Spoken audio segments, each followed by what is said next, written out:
এখন আমরা জানবো এনার্জি ব্যান্ড কি, বা যদি বলে এনার্জি ব্যান্ড কাকে বলে, তাহলে এনার্জি ব্যান্ড সম্পর্কে জানবো।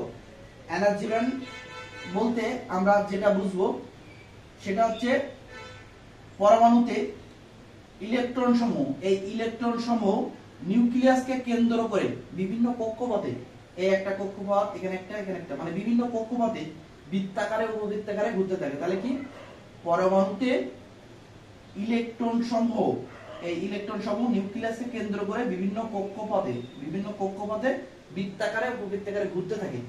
এই কক্ষপথ বা শক্তি স্তরকে বলে এনার্জি ব্যান্ড। এই কক্ষপথ বা শক্তি স্তরকে বলে এনার্জি ব্যান্ড। তাহলে এনার্জি ব্যান্ড কাকে বলে?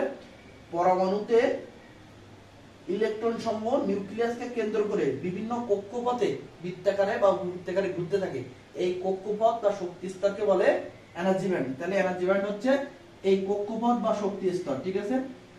এটা হচ্ছে এনার্জি ব্যান্ড। এই এনার্জি ব্যান্ড আবার দুই প্রকার, এক হচ্ছে ভ্যালেন্স ব্যান্ড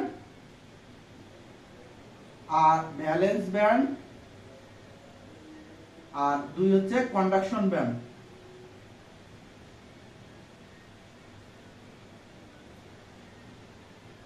এখন আমরা পরবর্তী আরেকটা প্রশ্ন যদি আসে যে ভ্যালেন্স ইলেকট্রন কাকে বলে, তাহলে আমরা সহজে লিখবো পরমাণুর সর্বশেষ কক্ষপথে, এই হচ্ছে সর্বশেষ কক্ষপথে যে ইলেকট্রন গুলো তাদেরকে বলে ভ্যালেন্স ইলেকট্রন। তাহলে ভ্যালেন্স ইলেকট্রন আসলে কি লিখবো? পরমাণুর সর্বশেষ কক্ষপথে যে ইলেকট্রন গুলো তাদেরকে বলে ভ্যালেন্স ইলেকট্রন। যদি অন্য আরেকটি প্রশ্ন আসে যে ভ্যালেন্স ব্যান্ড কাকে বলে, তাহলে আমরা কি লিখবো? ভ্যালেন্স ব্যান্ড যদি আসে তাহলে আমরা লিখবো, আগেই বলছি যে সর্বশেষ কক্ষপথের ইলেকট্রন হচ্ছে ভ্যালেন্স ইলেকট্রন, আর এই ভ্যালেন্স ইলেকট্রন গুলো যে কক্ষপথে ঘোরে তাকে বলে ভ্যালেন্স ব্যান্ড। অর্থাৎ ভ্যালেন্স ইলেকট্রন গুলো কোথায় ঘোরে? সর্বশেষ কক্ষপথে। এই সর্বশেষ কক্ষপথটারে বলে ভ্যালেন্স ব্যান্ড। তাহলে ভ্যালেন্স ব্যান্ড আসলে এক কথায় লিখবো, ভ্যালেন্স ইলেকট্রন সমূহ যে কক্ষপথে ঘুরে তাকে বলে ভ্যালেন্স ব্যান্ড, ঠিক আছে? পরবর্তী প্রশ্ন, এই অধ্যায়ে পরবর্তী একটা গুরুত্বপূর্ণ প্রশ্ন, সেমিকন্ডাক্টর কত প্রকার ও কি কি? ঠিক আছে, আমরা জানবো সেমিকন্ডাক্টর কত প্রকার ও কি কি। সেমিকন্ডাক্টর মূলত দুই প্রকার, ঠিক আছে? এক হচ্ছে খাঁটি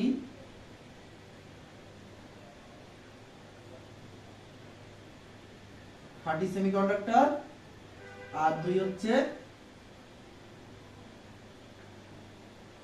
ভেজাল সেমি কন্ডাক্টর। তাইলে যদি আসে সেমিকন্ডাক্টর কত প্রকার ও কি কি, আমরা লিখতে পারবো কিন্তু সেমিকন্ডাক্টর দুই প্রকার, এক হচ্ছে খাঁটি সেমিকন্ডাক্টর আর এক হচ্ছে ভেজাল সেমিকন্ডাক্টর। এখন এই খাঁটি সেমিকন্ডাক্টর কাকে বলে? খাঁটি সেমিকন্ডাক্টর, খাঁটি বলতে আমরা কি বুঝি? খাঁটি বলতে যেখানে কোনো ভেজাল নাই। তাহলে আমরা কি বলতে পারি?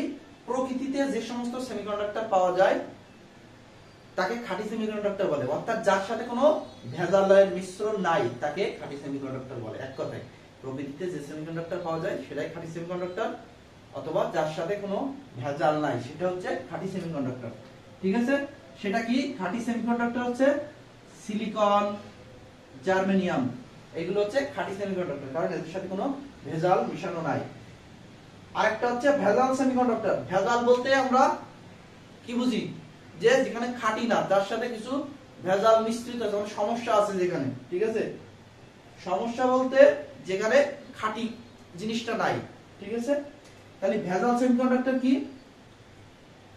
এই খাঁটি সেমিকন্ডাক্টরের সাথে কিছু পরিমাণ ভেজাল মেশানো ফলে যে সেমিকন্ডাক্টরটা তৈরি হয় সেটা হচ্ছে ভেজাল সেমিকন্ডাক্টর। তাহলে ভেজাল সেমিকন্ডাক্টর আমরা বলতে কি বুঝাবো বা কি লিখবো? যে খাঁটি সেমিকন্ডাক্টরের সাথে উপযুক্ত পরিমাণ ভেজাল মেশানোর পরে যে সেমিকন্ডাক্টর তৈরি হয় তাকে বলে ভেজাল সেমিকন্ডাক্টর, ঠিক আছে? এই ভেজাল সেমিকন্ডাক্টরকে আবার দুই ভাগে ভাগ করা যায়, ঠিক আছে?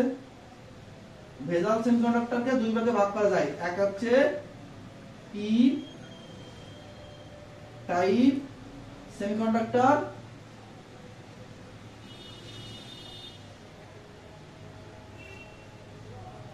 আর 2 হচ্ছে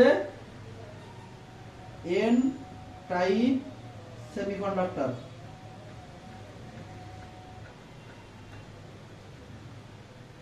এখন যদি আবার আমরা P type semiconductor, N type semiconductor কাকে বলে, তাহলে কি বুঝবো? ভেজাল সেমিকন্ডাক্টরটা ছিল হচ্ছে খাঁটি সেমিকন্ডাক্টরের সাথে উপযুক্ত পরিমাণ ভেজাল মেশানোর পরে যে সেমিকন্ডাক্টর তৈরি হয়। এখন এই পি টাইপ সেমিকন্ডাক্টর হচ্ছে ভেজাল সেমিকন্ডাক্টরের একটা অংশ। তাইলে খাঁটি সেমিকন্ডাক্টরের সাথে একটা ত্রিযোজী মৌল, ঠিক আছে, ত্রিযোজী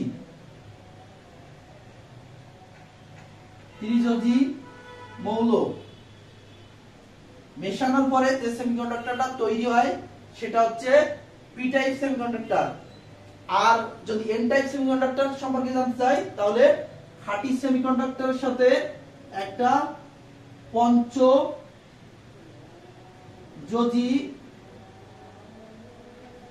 মৌল মেশানোর পরে যে সেমিকন্ডাক্টর তৈরি হয় তাকে বলে এন টাইপ সেমিকন্ডাক্টর। তাহলে আমরা এই প্রশ্নটার উত্তরে কি লিখতে পারি? সেমিকন্ডাক্টর যদি বলে সেমিকন্ডাক্টর কত প্রকার কি কি, আমরা লিখব সেমিকন্ডাক্টর দুই প্রকার, একটা হচ্ছে খাঁটি সেমিকন্ডাক্টর আর একটা ভেজাল সেমিকন্ডাক্টর। খাঁটি সেমিকন্ডাক্টর কি? প্রকৃতিতে যে সেমিকন্ডাক্টর পাওয়া যায় যার সাথে কোনো ভেজাল মিশ্রণ নাই তাকে খাঁটি সেমিকন্ডাক্টর বলে, যেমন সিলিকন বা জার্মেনিয়াম। আর ভেজাল সেমিকন্ডাক্টর কাকে বলে? খাঁটি সেমিকন্ডাক্টরের সাথে উপযুক্ত পরিমাণ ভেজাল মিশানোর পরে যে সেমিকন্ডাক্টর তৈরি হয় তাকে বলে ভেজাল সেমিকন্ডাক্টর। ভেজাল সেমিকন্ডাক্টর আবার দুই প্রকার, একটা হচ্ছে পি টাইপ সেমিকন্ডাক্টর আর একটা হচ্ছে এন টাইপ সেমিকন্ডাক্টর। তাহলে পি টাইপ সেমিকন্ডাক্টর কি? খাঁটি সেমিকন্ডাক্টরের সাথে ভেজাল হিসাবে একটা ত্রিযোজী মৌল মিশানোর পরে যে সেমিকন্ডাক্টর তৈরি হয় সেটা পি টাইপ সেমিকন্ডাক্টর। আর এন টাইপ সেমিকন্ডাক্টর বলতে খাঁটি সেমিকন্ডাক্টরের সাথে ভেজাল হিসাবে একটা পঞ্চযোজী মৌল মিশানোর পরে যে সেমিকন্ডাক্টর তৈরি হয় তাকে বলে এন টাইপ সেমিকন্ডাক্টর।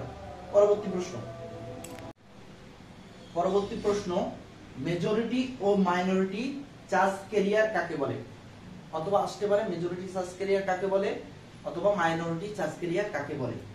তাহলে মেজরিটি মাইনরিটি চার্জ ক্যারিয়ার কাকে বলে এটা আমরা জানবো।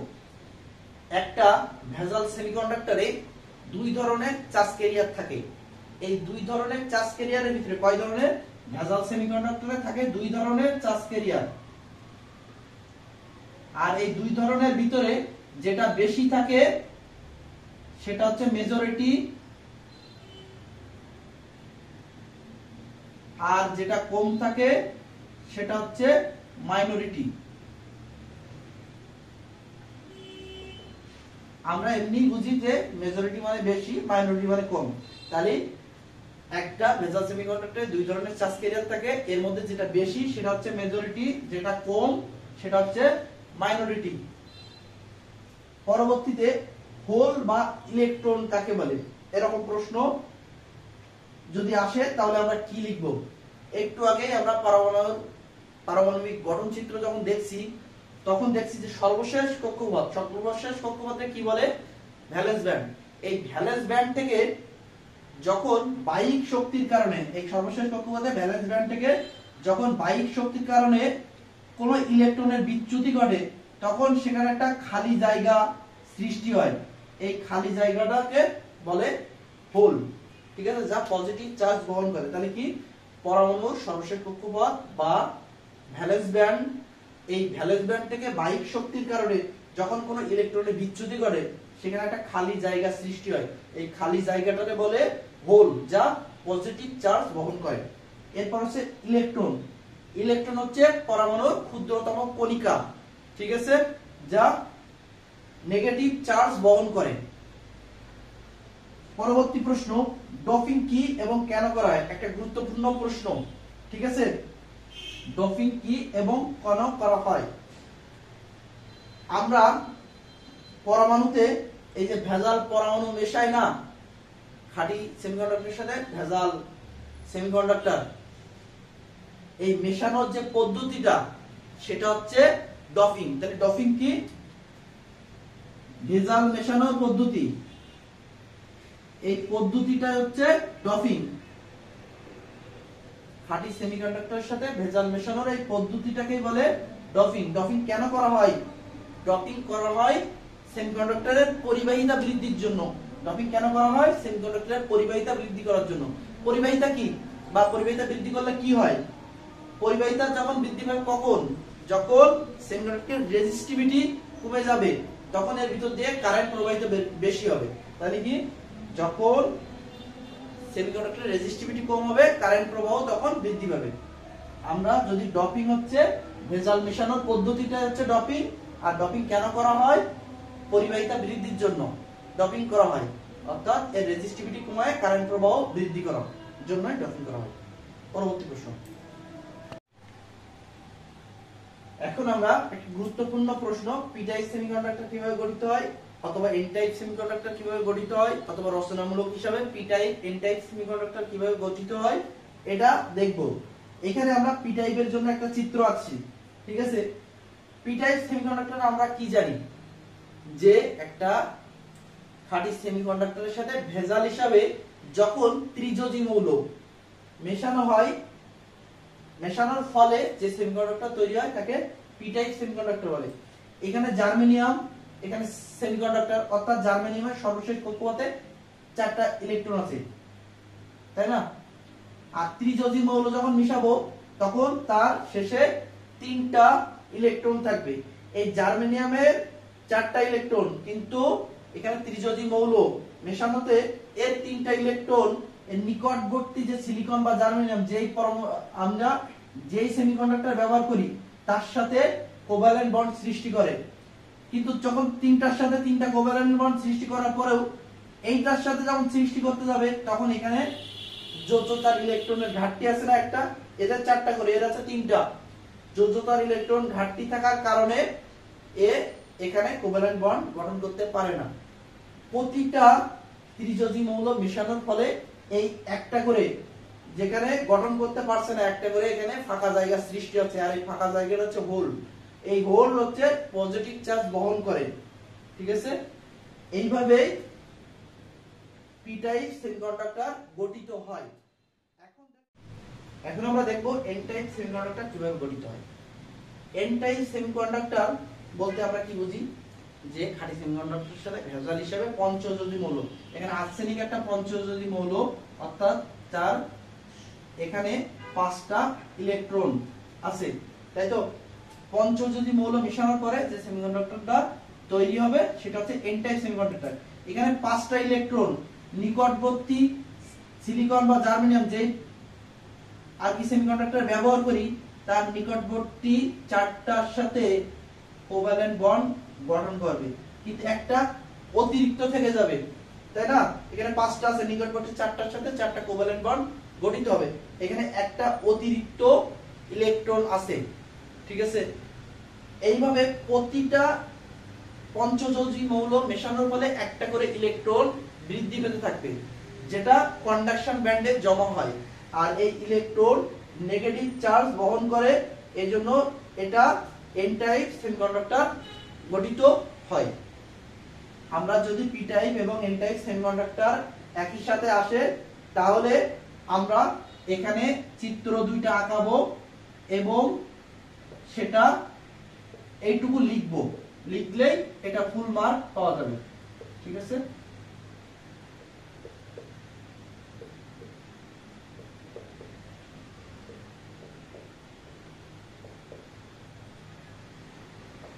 অনুরূপভাবে এটাও আমরা শুধু জাস্ট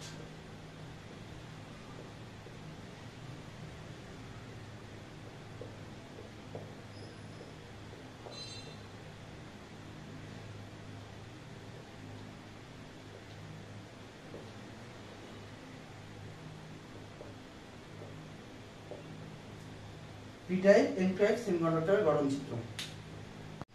এখন আমরা আরো একটা রচনামূলক প্রশ্ন দেখব।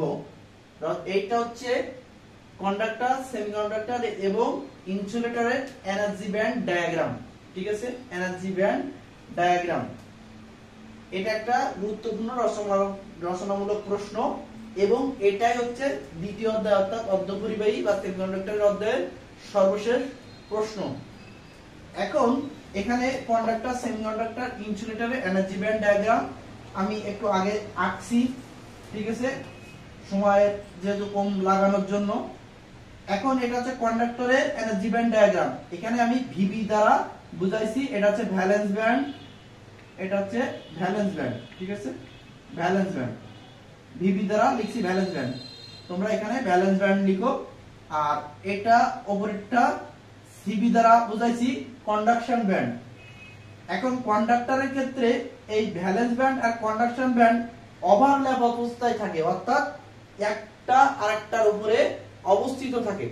তাহলে কি চিত্র কিন্তু দেখলে বোঝা যাচ্ছে যে কন্ডাক্টরের ক্ষেত্রে বা পরিবাহীর ক্ষেত্রে এই ভ্যালেন্স ব্যান্ড আর কন্ডাকশন ব্যান্ড এই দুইটা একটা আরেকটার উপরে ওভারল্যাপ অবস্থায় আছে, অর্থাৎ এদের মধ্যে কোনো ফাঁক নাই, যার কারণে এতে সহজে বিদ্যুৎ প্রবাহিত হতে পারে। ঠিক আছে, এটা হচ্ছে কন্ডাক্টরের এনার্জি ব্যান্ড। এই ডায়াগ্রামটা আকারে লিখবো আমরা। ভ্যালেন্স ব্যান্ড, কন্ডাকশন ব্যান্ড এই দুইটা ওভারল্যাপ অবস্থায় থাকে, অর্থাৎ এদের মধ্যে কোনো ফাঁক নেই, যার কারণে সামান্য পরিমাণ এনার্জি দিলে এর ভিতরে দিয়ে কন্ডাকশনে যায়। ঠিক আছে, মানে সহজে বিদ্যুৎ প্রবাহিত হয়। এরপরে আসি সেমিকন্ডাক্টর। এই সেমিকন্ডাক্টরের ব্যান্ড ডায়াগ্রাম এটা আঁকিয়ে রাখছি, যেখানে নিচে আছে ভিবি দ্বারা বুঝাইছি এটা হচ্ছে ভ্যালেন্স ব্যান্ড, আর এই উপরে সিবি দ্বারা এখানে হচ্ছে কন্ডাকশন ব্যান্ড। এই ভ্যালেন্স ব্যান্ড আর কন্ডাকশন ব্যান্ডের মাঝখানে একটা দূরত্ব আছে।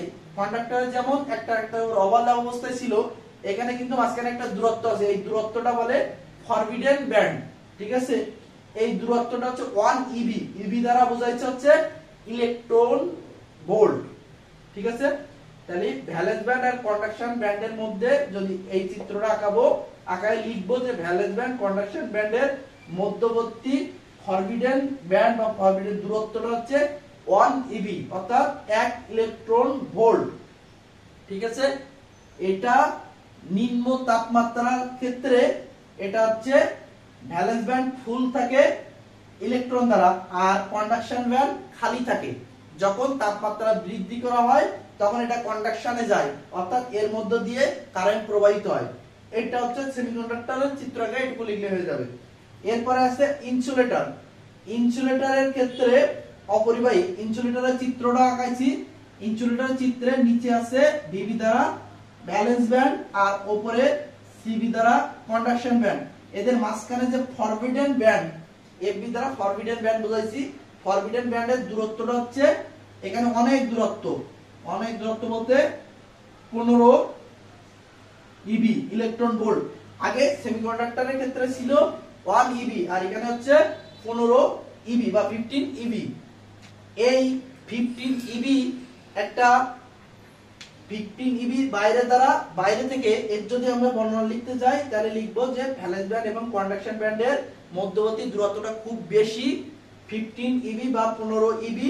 এই দূরত্বটা বেশি হওয়ার কারণে বাইরে থেকে 15 ইবি সরবরাহ করা সম্ভব হয় না, যার কারণে এর ইনসুলেটরের ভিতর দিয়ে বিদ্যুৎ প্রবাহিত হয় না বা কন্ডাকশনে যায় না। তাহলে আমরা যদি কন্ডাক্টর, সেমিকন্ডাক্টর, ইনসুলেটরের যদি প্রশ্ন আসে তাহলে চিত্র এটা আঁকাবো আর এই বর্ণনাটুকু লিখবো। এটাই ছিল দ্বিতীয় অধ্যায়ের সর্বশেষ প্রশ্ন। বিশ্বাস এডুকেশনের ইউটিউব চ্যানেলের সাথে থাকো, আর যদি কোনো সমস্যা থাকে তাহলে কমেন্ট করলে আমি চেষ্টা করব সেটার উত্তর দেওয়ার। ঠিক আছে, আশা করি সবটুকু বুঝতে পারছো। আর যারা ইলেকট্রনিক্সে পড়ো বা যাদের ডিপ্লোমা এই সাবজেক্টগুলো আছে, ইউটিউব চ্যানেলটা সাবস্ক্রাইব করে সাথে থাকতে পারো। পরবর্তীতে এরকম গুরুত্বপূর্ণ প্রশ্ন নিয়ে আলোচনা করব। ধন্যবাদ, সবাই ভালো থাকো।